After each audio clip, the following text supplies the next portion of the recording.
Hello everyone, हाय, welcome all. क्या आप जानते हैं कि इस सीरीज में आपका हार्दिक स्वागत है, हार्दिक अभिनंदन है। आज हम बढ़ चले हैं अपने 14th स्टेट की तरफ, जिसका नाम है गोवा। ठीक है, आज हम जो है, क्या आप जानते हैं कि इस सीरीज में 14th नंबर ऑफ स्टेट की तरफ पहुंच गए हैं, जिसका नाम है जी गोवा। ठीक है, 14th चैप्टर। ठीक, गोवा जो है किस किस चीज के लिए जाना जाता है? तो गोवा है हमारा सबसे स्मॉलेस्ट जो स्टेट है हमारे इंडिया का। ठीक है, गोवा है सबसे स्मॉलेस्ट स्टेट। ठीक है, गोवा में सिर्फ 2 ही जिले हैं। ठीक है, गोवा में नॉर्थ गोवा और साउथ गोवा इस नाम से सिर्फ 2 जिले हैं। ठीक है, क्लियर हो गया?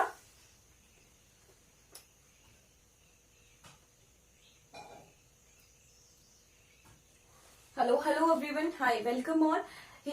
इंडियन जीके की इस क्लास में गोवा वाले चैप्टर में आपका स्वागत है। ठीक, आज हम कर रहे हैं गोवा, और गोवा में जो है 2 जिले हैं। ठीक है, 2 डिस्ट्रिक्ट्स हैं, और Goa is the smallest state in India. ठीक है, स्मॉलेस्ट स्टेट इन इंडिया।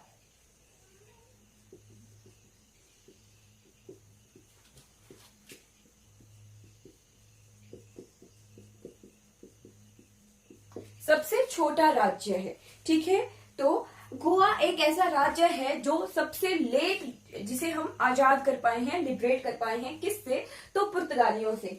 ठीक है, गोवा लिबरेशन डे मनाता है। कब मनाता है? इंडियन आर्मी ने चलाया था ऑपरेशन विजय। क्या? ऑपरेशन विजय।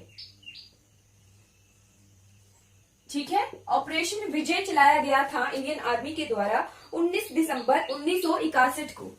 कब? तो 19 दिसंबर 1961 को जो है ऑपरेशन विजय चलाया गया था। किसके खिलाफ? इंडियन आर्मी के द्वारा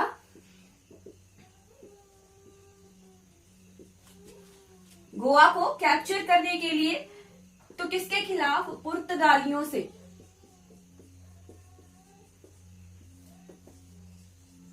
ठीक, और गोवा को फिर जो है एज अ यूनियन टेरिटरी, केंद्र शासित प्रदेश के रूप में 1987 तक जो है डिक्लेयर किया गया था। ठीक है, 19 दिसंबर 1961 को जो है इंडियन आर्मी ने गोवा को कैप्चर कर लिया था। इसीलिए गोवा मनाता है गोवा लिबरेशन डे।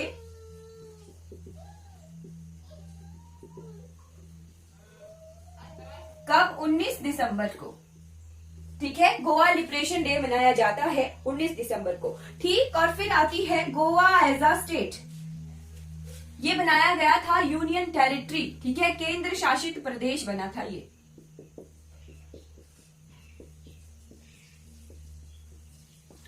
ठीक, फिर बना गोवा को फुल स्टेट का दर्जा कब मिला?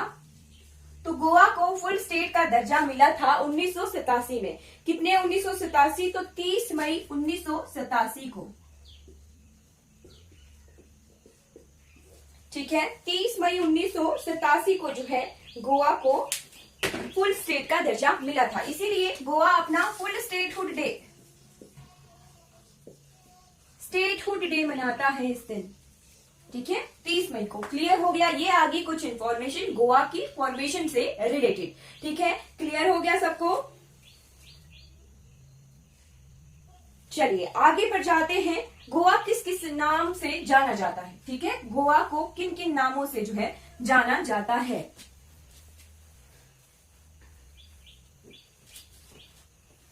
ठीक, तो सबसे पहले आ जाइए, इसे कहा जाता है the pearl of the east.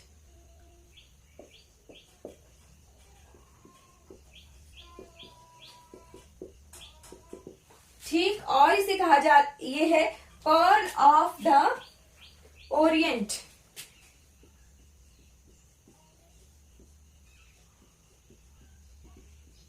ठीक, स्मॉलेस्ट स्टेट ऑफ इंडिया।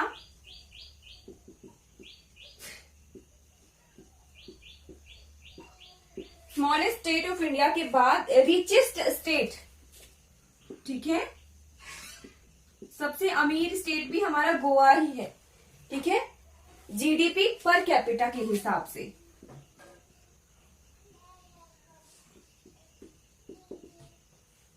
ठीक है, पर पर्सन के हिसाब से जो जीडीपी काउंट किया जाता है उसके हिसाब से जो है गोवा रिचेस्ट है स्टेट है। ठीक है, क्लियर हो गया।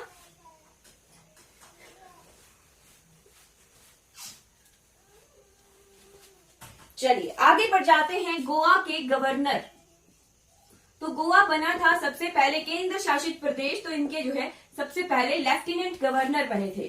ठीक, तो पहले लेफ्टिनेंट गवर्नर के तौर पर बने थे कौन? श्री टी शिवशंकरा।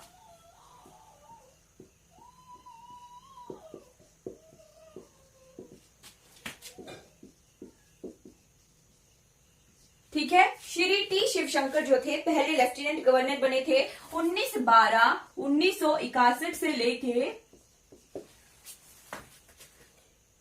6/6/1962 तक। ठीक है, 6 जून 1962 तक। ठीक है, ये पहले लेफ्टिनेंट गवर्नर बने थे। फिर जब गोवा को एज अ स्टेट बनाया गया तो आजकल जो है यहाँ पर गवर्नर बनते हैं। ठीक है, राज्यपाल बनते हैं। तो प्रेजेंट टाइम के जो है राज्यपाल कौन है गोवा के? प्रेजेंट टाइम में है PS श्रीधरन पिल्लई जी। PS श्रीधरन पिल्लई जी जो है आज के प्रेजेंट टाइम के यहाँ के राज्यपाल हैं। ठीक है, अब राज्यपाल, जब राज्य होता है तो राज्यपाल होते हैं, यूटी हो केंद्र शासित प्रदेश हो तो वहां पे लेफ्टिनेंट गवर्नर होते हैं। ठीक है, क्लियर हो गया। चलिए आगे बढ़ जाते हैं। गोवा के मुख्यमंत्री, तो पहले मुख्यमंत्री कौन बने थे गोवा के? श्री ध्यानानंद भंडारकर। श्री ध्यानानंद भंडारकर जो है यहाँ के पहले मुख्यमंत्री बने थे 20 दिसंबर 1963 से लेके 1966 तक।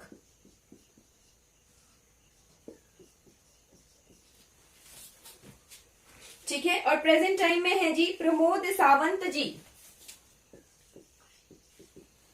ठीक है, प्रेजेंट टाइम में यहाँ के मुख्यमंत्री हैं प्रमोद सावंत।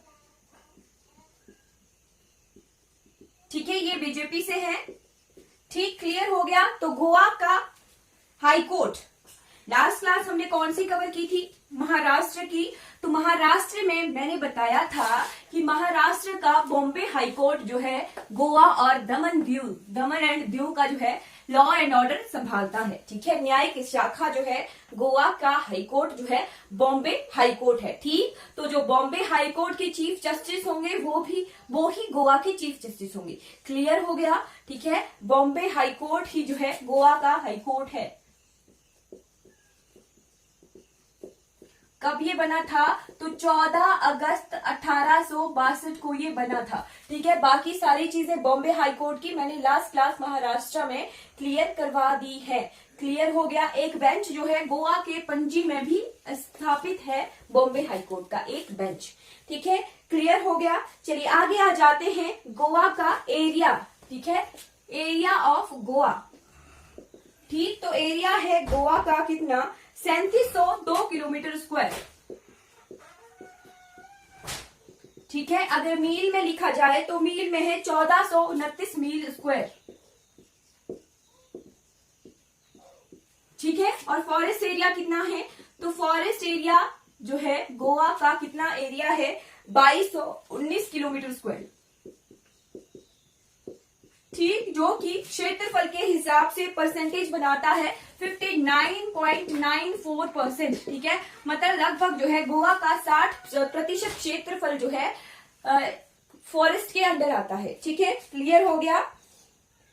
जो एरिया है ना सभी यूटीज और स्टेट को मिला के ये 27th रैंक करता है। ठीक है, 27th रैंक पर है Goa as a area wise, सभी केंद्र शासित प्रदेशों और राज्यों को मिलाकर। ठीक है, क्लियर हो गया। चलिए आ जाइए आगे। तो 2011 की जनगणना के आंकड़े, ठीक है, सेंसस 2011, 2011 की जनगणना के अनुसार जो है पॉपुलेशन कितनी है, यानी जनसंख्या कितनी है गोवा की? तो गोवा की जनसंख्या है 14,58,545।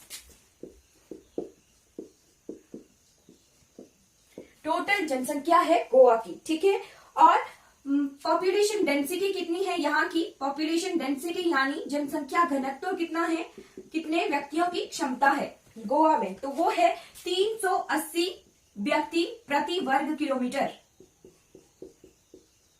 स्क्वायर। ठीक है, फिर आता है यहाँ का सेक्स रेशो यानी लिंगानुपात। तो लिंगानुपात का अर्थ होता है कि प्रति 1000 पुरुषों पर कितनी स्त्रियां हैं। ठीक, तो सेक्स रेशो है यहाँ की 973 पर 1000। ठीक है, क्लियर हो गया। अब आ जाइए लिटरेसी रेट यानी साक्षरता दर कितनी है गोवा की। ठीक, तो साक्षरता दर है 88.70%। ठीक है, क्लियर हो गया। 88.70% जो है यहाँ की लिटरेसी रेट है, साक्षरता दर है। ऑफिशियल लैंग्वेज कौन सी है यहाँ की, तो ऑफिशियल लैंग्वेज है कोंकणी।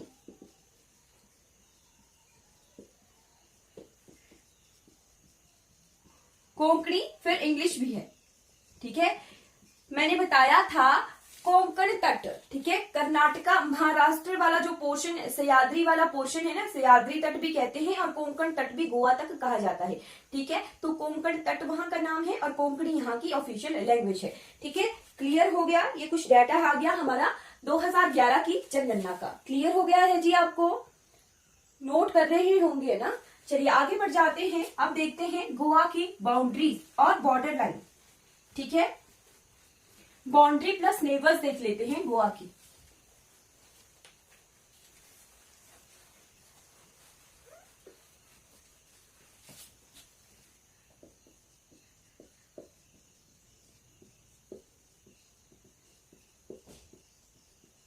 तो गोवा जो है बहुत छोटा सा राज्य है। इस तरह से जो है ये भारत के नक्शे पर विराजमान है। ये ठीक है, इसके 2 जिले हैं, नॉर्थ गोवा और साउथ गोवा। ठीक, इस तरफ उत्तर की तरफ ये हमारा, ये ऐसे ऐसे उत्तर की तरफ इसके महाराष्ट्र है। ठीक है, 2 राज्यों के साथ ये सीमा लगाता है। महाराष्ट्र है उत्तर में, ईस्ट साउथ में पूरी तरह से ये कर्नाटक से कवर है। ठीक है, कर्नाटका से कवर है।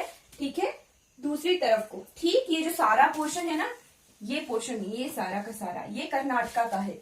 ठीक है, क्लियर हो गया। चलिए, ये आ गया नॉर्थ गोवा, साउथ गोवा, इसके पश्चिम की तरफ अरब सागर है।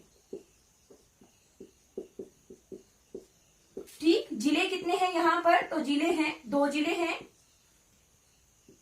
ठीक है, 2 जिले हैं। 2 जिलों के बाद लोकसभा की कितनी सीटें हैं। ठीक है, तो लोकसभा की यहाँ पर जो है 2 सीटें हैं। ठीक है, विधानसभा की, राज्यसभा की यहाँ पर जो है 1 सीट है। ठीक है, और विधानसभा की यहाँ पर जो है 40 सीटें हैं। ठीक है, 40 कॉन्स्टिट्यूएंसीज हैं यहाँ। 2 जिलों में जो है, 2 जिलों को 40 कॉन्स्टिट्यूएंसीज में डिवाइड किया हुआ है। ठीक है, क्लियर हो गया। नेबर्स आ गए महाराष्ट्र और कर्नाटक, और पश्चिम की तरफ अरब सागर है। ठीक, क्लियर हो गया होगा आपको। अब बढ़ चलते हैं गोवा के स्टेट सिंबल्स की तरफ। ठीक है, स्टेट सिंबल्स यानी राजकीय चिन्ह कौन कौन से हैं गोवा की।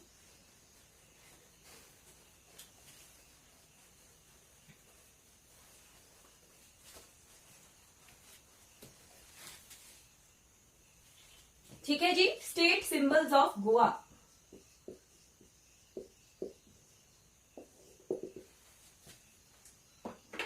ठीक, तो राजकीय चिन्हों में सबसे पहले आ जाइए, एनिमल है गौर। एक भैंस की तरह दिखने वाला एनिमल होता है गौर। ठीक है, फिर उसके बाद वर्ड है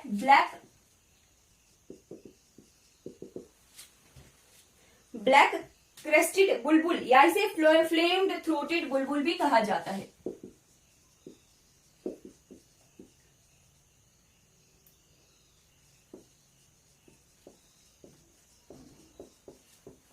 ठीक है, और फ्लावर कौन सा है, तो जैस्मिन का फ्लावर है, मोगरे का फूल। ठीक है, और ट्री कौन सा है, तो एक ट्री है जिसका नाम है मिट्टी मिट्टी करके। ठीक है, मट्ठी मिट्टी करके ये ट्री है। गोवा का स्टेट सिंबल। ठीक है, कैपिटल कौन है गोवा की, तो कैपिटल है जी पणजी। ठीक ठीक है जी, क्लियर हो गया। अब आगे जाते हैं UNESCO world heritage sites.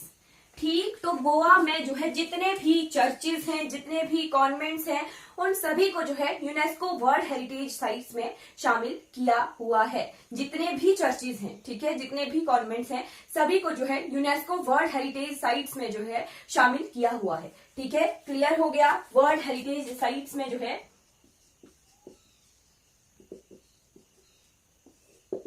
UNESCO की, ठीक है, चर्चेज एंड कैथेड्रल्स,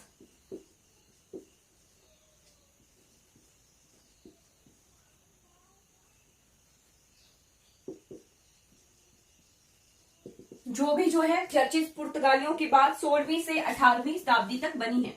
ठीक है, पुर्तगालियों के आने के बाद जो है जितनी भी चर्चेज और कॉन्वेंट्स बने हैं उन्हें जो है यूनेस्को वर्ल्ड हेरिटेज साइट्स में जो है शामिल किया हुआ है। ठीक है, फिर churches and convents of saint Francis,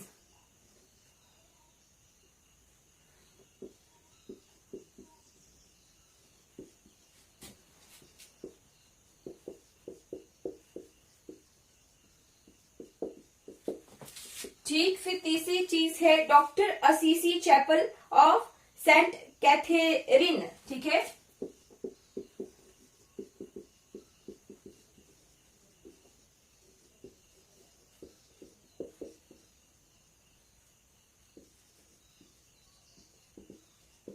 ठीक है, और फिर आ जाइए, ये है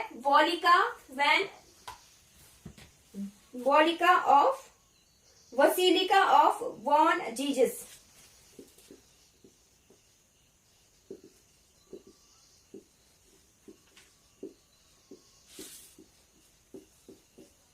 जो भगवान यीशु जी हैं उनके जन्म का कुछ चिन्ह है। ठीक है, उसे भी जो है जीआई टैग मिला हुआ है गोवा में। क्लियर हो गया। अब हम जो है डांस फॉर्म्स देख लेते हैं गोवा की। ठीक है, ये यूनेस्को वर्ल्ड हेरिटेज साइट्स हैं।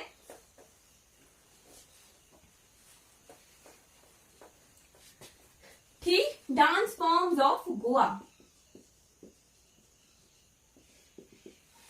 ठीक है जी, डांस फॉर्म में है तलगाड़ी डांस, गोफ डांस।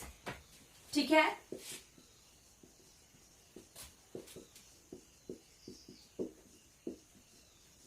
गोफ डांस, गोफ के बाद दक्खनी डांस। ठीक है, दक्खनी डांस के बाद फुगड़ी डांस, तोन्यो डांस। ठीक है, तोन्यो मेल, मांडो डांस। मांडो डांस को जो है स्टार लगाकर लिखिएगा क्योंकि ये जो है एक पेपर में आया था। ठीक है, मांडो डांस के बाद कुनवी डांस।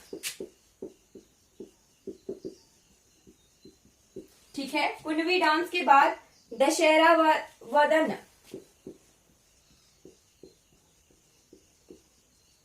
दशहरा वदन के बाद है जी वीरभद्रा डांस।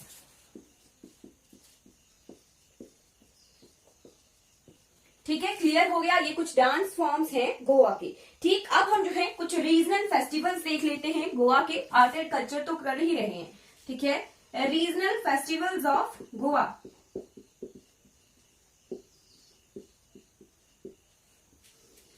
ठीक, तो गोवा के जो है रीजनल फेस्टिवल हैं साओ जाओ। साओ जाओ बहुत इंपॉर्टेंट है क्योंकि यहाँ पर जो है एक दूसरे को फ्रूट्स के जो है फ्रूट्स भेंट किए जाते हैं एज अ गहने बनाकर। ठीक है, जैसे फूलों की माला बना दी गई हो, फूलों का ब्रेसलेट बना, फ्रूट्स का किया जाता है साओ जाओ त्योहार में। ठीक है, फिर है गोवा सनबर्न फेस्टिवल।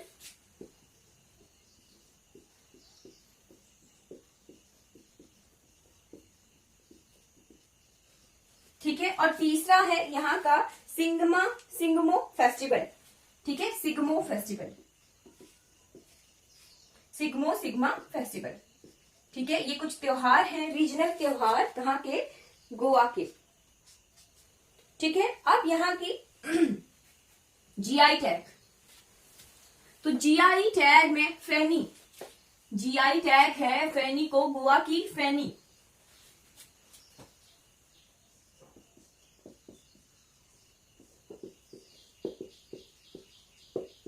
गोवा में फैनी को जो है जीआई टैग मिला हुआ है। ठीक है जी, क्लियर हो गया।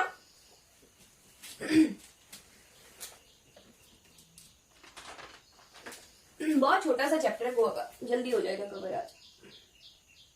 जीआई टैग मिला हुआ है फैनी को। ठीक, अब हम जाते हैं एग्रीकल्चरल प्रोडक्ट ऑफ गोवा। ठीक, तो गोवा में क्या क्या उगाया जाता है? Agricultural product.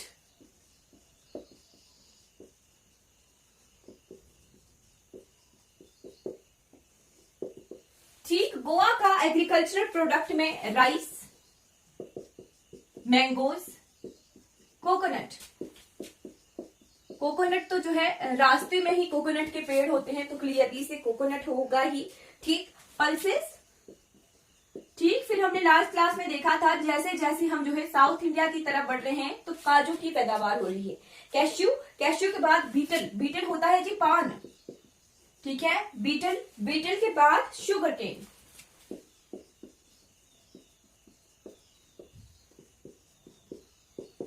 शुगर केन जो है यहाँ का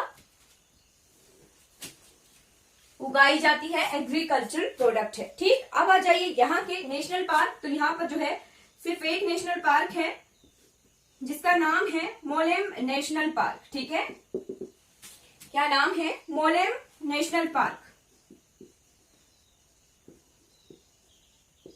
मोलेम नेशनल पार्क। ठीक है, मोलेम नेशनल पार्क ये कहां पर है? इसे भगवान महावीर नेशनल पार्क भी है जो प्रपोज्ड है। ठीक है, भगवान महावीर के नाम से भी जाना जाता है। ठीक है, भगवान महावीर नेशनल पार्क। क्लियर हो गया। अब आती है सलीम अली बर्ड सेंचुरी। ठीक, सलीम अली नेशनल पार्क हमने कौन से राज्य में पढ़ा है? कमेंट करके बताइएगा कि सलीम अली नेशनल पार्क जो है हमने कौन से राज्य में पढ़ा है। ठीक, गोवा में है सलीम अली बर्ड सेंचुरी। ठीक है, सलीम अली बर्ड सेंचुरी है गोवा में। फिर उसके बाद आ जाइए यहाँ पर बहने वाली रिवर्स वाइल्ड लाइफ सेंचुरीज देख लेते हैं, यानी वन्य जीव अभ्यारण्य कौन कौन से हैं। ठीक है, तो यहाँ पर है जी बोंडला वाइल्ड लाइफ सेंचुरी,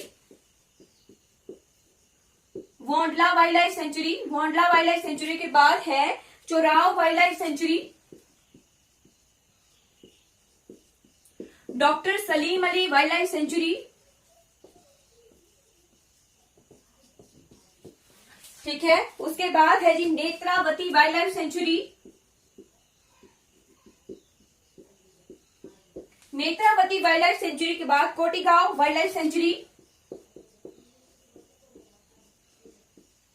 ठीक है, कोटिगांव को स्टार लगाकर लिखिएगा। ठीक है, फिर मंडई वाइल्ड लाइफ सेंचुरी, मंडवी नदी के किनारे मंडई वाइल्ड लाइफ सेंचुरी। ठीक है, doctor Salim Ali bird sanctuary और सलीम अली बर्ड सेंचुरी का आप नोट कर लीजिए क्योंकि कंफ्यूज कर सकता है। ठीक, हमारा एक ऐसा राज्य है जहां पर सलीम अली नेशनल पार्क है। ठीक है, आपने रिसर्च करनी है, मेरी पिछली क्लासेस में जाइए नेशनल पार्क की, वहां पर देखिए कि सलीम अली नेशनल पार्क कहां पर है। ठीक है, इनको स्टार लगाकर नोट कर लीजिएगा। ठीक, आप देखते हैं गोवा में बहने वाली नदियां कौन कौन सी हैं। ठीक है, रिवर्स इन गोवा।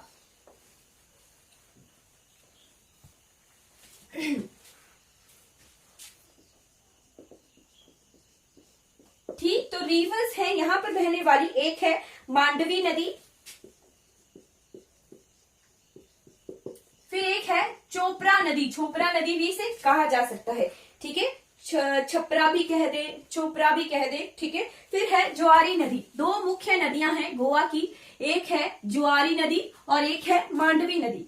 मांडवी नदी का तो कर्नाटक के साथ डिस्प्यूटेड भी है मांडवी नदी, क्योंकि कर्नाटक से निकलती है ये मांडवी नदी। ठीक है, पानी के यूज का डिस्प्यूट है गोवा और कर्नाटक में मांडवी नदी के वजह से। ठीक है, मांडवी नदी के लिए। ठीक है, और गोवा की कैपिटल जो पणजी है ना, पणजी भी जो है मांडवी नदी के किनारे है।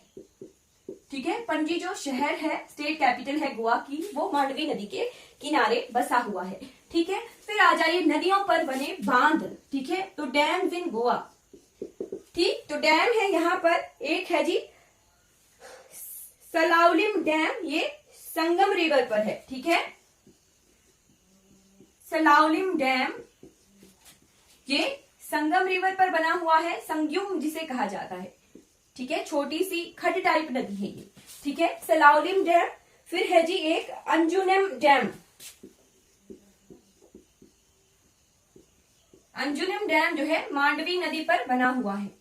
मांडवी कहो, मंडोवी कहो, लोकल भाषा में बहुत सारे नाम होते हैं। ठीक है, चलिए आगे आ जाइए। यहाँ के लेक्स, ठीक, तो लेक्स यहाँ पर जो है दो इंपॉर्टेंट लेक हैं।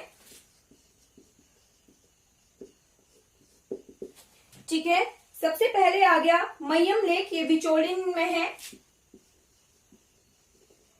मय्यम लेक ये कहां पर है? बिचौलिन में, विचोलिम में है ये। ठीक है, फिर है कैरम्बोलिम लेक, ठीक है, ये पंजिम में है। कैरेबोलिम लेक ये पणजी में है। ठीक है, ये दो इंपॉर्टेंट लेक्स आ गए गोवा के। ठीक है, अब आ जाइए यहाँ का वाटरफॉल। ठीक, तो वाटरफॉल यहाँ पर एक ही है और बहुत सुंदर है। ठीक, आपने जो है अगर मूवीज देखते हो कोई तो चेन्नई एक्सप्रेस मूवी देखी होगी ना। ठीक है, चेन्नई एक्सप्रेस में एक जगह आती है, रेलवे ट्रेन वाली है ना, तो ट्रेन के पीछे बहुत सुंदर वाटरफॉल दिखता है। ठीक, वो वाटरफॉल गोवा का है। ठीक है, मूवी में जो वाटरफॉल दिखाया गया है वो गोवा का है। ठीक है, वाटरफॉल है, उसका नाम है दुग्ध सागर वाटरफॉल। ठीक है, दूध सागर, दूध सागर वाटरफॉल। ठीक है, दूध सागर वाटरफॉल ये सनावलिन में है। कहां पर है? सनावलिन जगह पर। ठीक है जी, क्लियर हो गया। दूध सागर वाटरफॉल ये कहां पर है? गोवा में है। ठीक, अब आ जाइए यहाँ के वाटरफॉल्स के बाद पावर प्लांट्स। ठीक है, पावर प्लांट्स, दो पावर प्लांट्स है गोवा में। ठीक है जी, पावर प्लांट्स,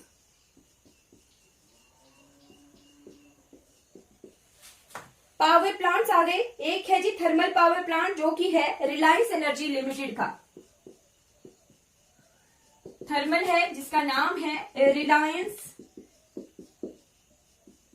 एनर्जी लिमिटेड।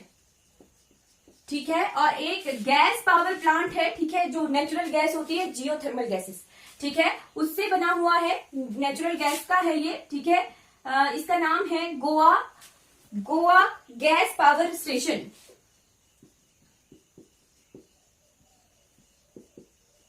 ठीक है, जियोथर्मल जो गैसेस निकलती हैं उससे बना हुआ है। ठीक है, गैस थर्मल प्लांट है।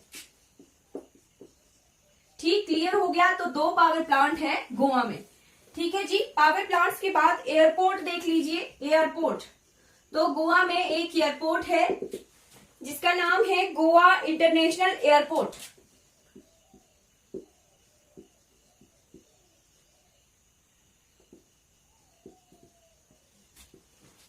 ठीक, इस एयरपोर्ट को जो है डेबोलिम इंटरनेशनल एयरपोर्ट के नाम से भी कहा जाता है। ठीक है, क्योंकि ये डेबोलिम जगह पर है।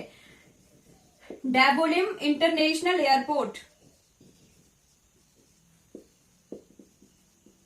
ठीक है, गोवा इंटरनेशनल एयरपोर्ट नहीं पूछा, पेपर में डेबोलिम पूछ लिया तो भी कंफ्यूजन हो सकती है। तो इस एयरपोर्ट का नाम जो है डेबोलिम इंटरनेशनल एयरपोर्ट भी के नाम से भी इसे जाना जाता है। ठीक है, अब आ जाइए यहाँ के स्टेडियम। ठीक है जी, यहाँ के स्टेडियम, तो गोवा में जो है एक क्रिकेट स्टेडियम है और एक फुटबॉल स्टेडियम है।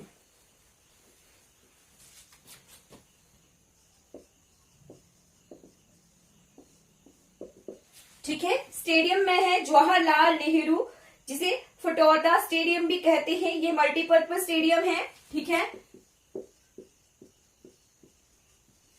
जवाहरलाल नेहरू स्टेडियम,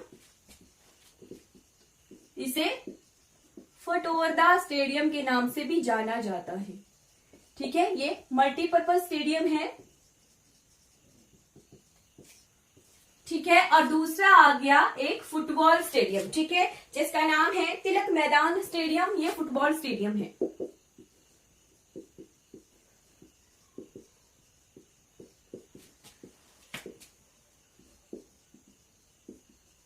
चलिए, फुटबॉल का अपना स्टेडियम है यहाँ का। तो स्टेट स्पोर्ट्स कौन सा है गोवा का? स्टेट स्पोर्ट्स, तो वो है जी फुटबॉल। ठीक है, गोवा का स्टेट स्पोर्ट्स है फुटबॉल। ठीक है, क्लियर हो गया? हाँ जी, स्टेट स्पोर्ट्स है गोवा का फुटबॉल। ठीक, क्लियर हो गया। अब आ जाते हैं लास्ट टॉपिक जो कि है इंपॉर्टेंट मॉन्यूमेंट्स और टूरिज्म अट्रैक्शन।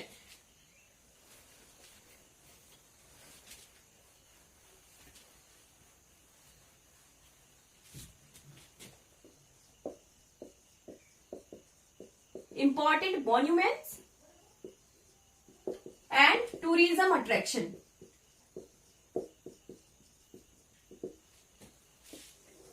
ठीक है जी, तो सबसे पहले नोट कर लीजिए, मैंने बताया था बसिलिका ऑफ ओल्ड जीसस है ना, तो वही है Bom Jesus basilica, old Goa में है ये।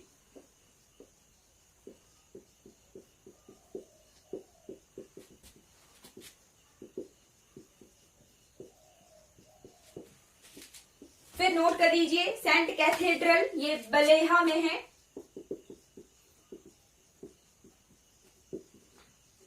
वेल्हा, ठीक। फिर उसके बाद है जी चर्च ऑफ सेंट फ्रांसिस, ये असीसी में है। चर्च ऑफ सेंट फ्रांसिस, ये असीसी बलेहा में है, वेल्हा, ठीक है। फिर आ जाइए चर्च ऑफ सेंट कैजेट्रेन, ये भी वेल्हा में है, CHU, church of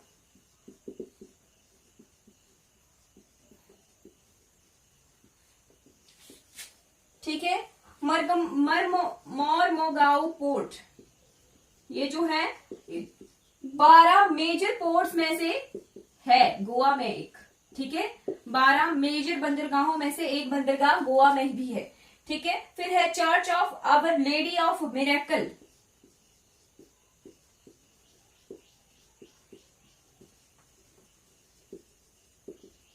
lady of miracle church, ये कहां पर है, ये संगयुम में है, ठीक है। फिर आ जाइए फोर्ट अगोड़ा,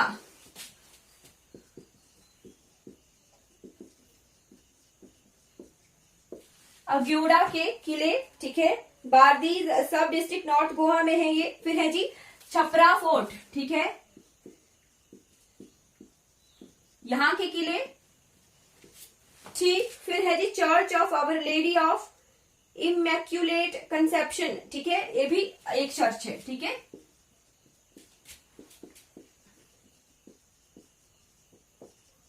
इमैक्युलेट कंसेप्शन, ठीक। फिर कुछ बीचेस हैं जो इंपॉर्टेंट है गोवा की, जैसे बागा बीच। बागा बीच के बाद आ जाइए कॉन्डोलम बीच, कॉन्डोलिम बीच, ठीक। उसके बाद आ जाइए कैलेंगुट बीच,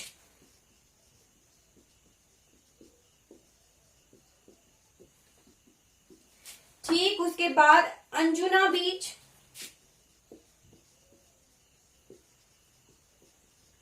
ठीक है। उसके बाद आ जाइए मोरजिम बीच,